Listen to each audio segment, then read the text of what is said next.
বন্ধুরা, লবঙ্গ কখন খাবেন বা কিভাবে খাবেন? লবঙ্গ কখন খাবেন? কাঁচা, ভেজে একটা লবঙ্গ একটা গুরুত্বপূর্ণ ভূমিকা রাখে।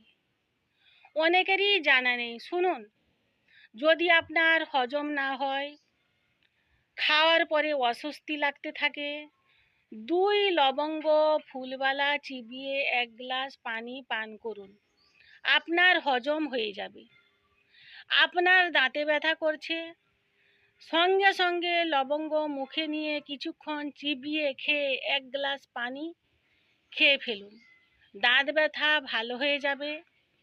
আপনার শরীরে যে কোনো জায়গায় ইনফ্লেমেশন, এর জন্য যে কোনো জায়গায় ব্যথা হচ্ছে, যে কোনো প্রদাহজনিত রোগ, পেচ্ছাবের ইনফেকশন, বাত ব্যথা, মাইগ্রেনের ব্যথা, যে কোনো প্রদাহজনিত রোগ 3-4টি লবঙ্গ চিবিয়ে পানি খান, অনেকটা রিলিফ পাবেন। এত সহজে আপনাকে ওষুধ নিতে হবে না।